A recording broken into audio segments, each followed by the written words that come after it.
Today, we're going to have a look at how to charge a battery. So I got a couple of different options here. First thing we're going to need, make sure you've got a half-decent extension cord. Those really cheap ones aren't going to work in a situation like this because these battery chargers produce a decent amount of amperage, especially if you got one that's a little bit larger.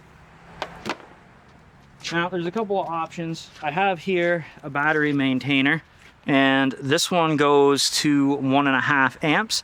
They have a few different styles out there that some of them go to 1, some go to 2, 3, 15. It just depends what you're working on. This one here does 6 to 12 volts. So nice thing about the battery maintainer, this is a relatively slow charging rate, and it's pretty safe to use. So they have them set up here. When you purchase them, they come with a separate attachment where you can just attach it right to the battery. So if you've got a motorcycle or other piece of small machinery, you can just hook this up, plug it in, leave it charged over the winter. I'm not a big fan of that. They say that you can leave them on over the winter for an extended period of time. They've got internal circuitry where they're supposed to sense the voltage. They shut off when the voltage gets high enough, and then they turn back on when the voltage comes down. However, I have seen batteries that have been on, say, over the summer for a snowmobile or something like that, where it does overheat them, it cooks them a little bit, there's a lot of corrosion. So if you're gonna go this route, I'd still recommend leave it on for about a week, leave it off for a few weeks, put it back on for a week, you'll be fine. Nice thing about these is they're smart chargers. So if we have a battery that's totally frozen or totally dead, it's not going to let you charge it up. Because, you know, as you're charging a battery from 2 volts, let's say, there is a likelihood that it's internally damaged, and if you were to put a regular charger on it, that could potentially overheat it, and that could cause some off-gassing, possibly an explosion. Charger like this one, on the other hand, so this is a charger, not a maintainer. It charges all the time. A little hard to read here. This one's been around for a while, but I've got a 6-volt manual mode, 12-volt 2 amps, 12-volt 15 amps, and all the way over here I've got an engine start mode, and that one, I think this one kicks off as high as, yes, it's 100 amps that this one will kick off for that. So the faster you charge the battery, the more strain that it puts on the battery, the worse it is for the health of the battery. So the starter mode one should just be used in emergencies to get you to work kind of thing, basically. However, for the most part, if I need to charge something up, like say my truck here that won't start so that I can record a video on how to do something like a relative compression test, I put this guy in 15 amps right here, charge it up for half an hour, and I should be good to go. Ideally, that little 2 amp charge there would be the best way, the safest way to charge up a depleted battery. Now, something that's cool about this one. So I've got my settings for conventional for a deep cycle glass mat battery. I've got a conventional battery in here. So I'm gonna make sure when I'm set to conventional, my little knob slider there. What is neat about this battery charger, it's not quite as safe as what the maintainer is. And what I mean by that, as soon as it's plugged in, these clamps are live.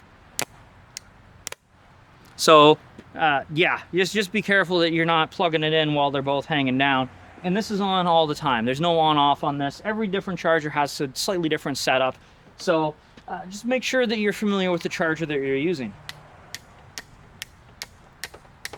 That's fine.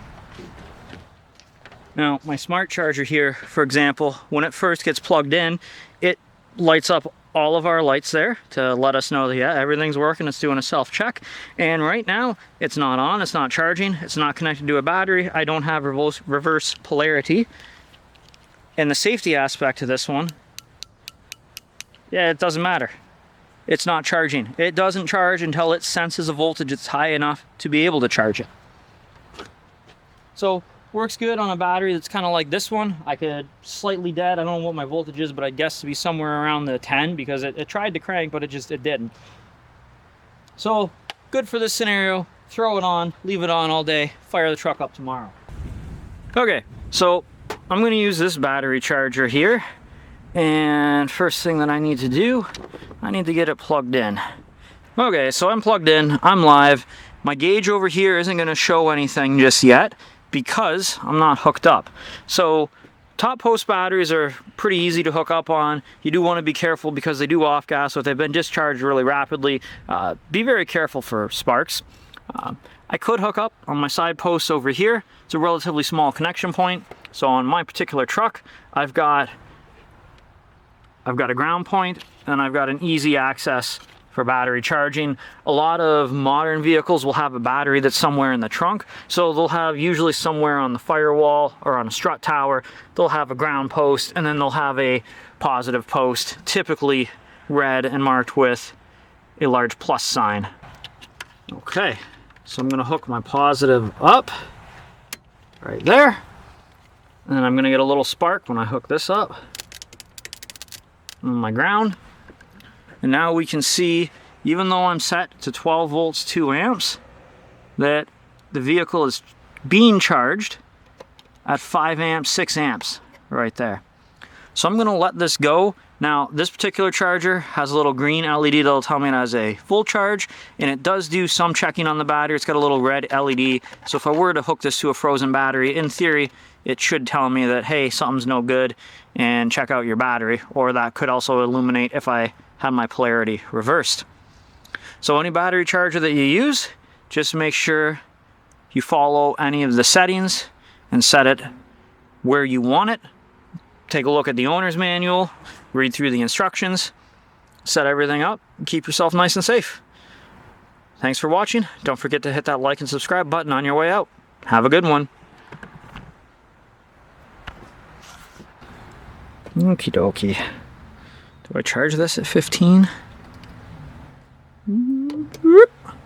I could hear that thing kick up. I can feel it vibrating too. That's how you know it's on. Alright, I guess we'll do some work on that thing.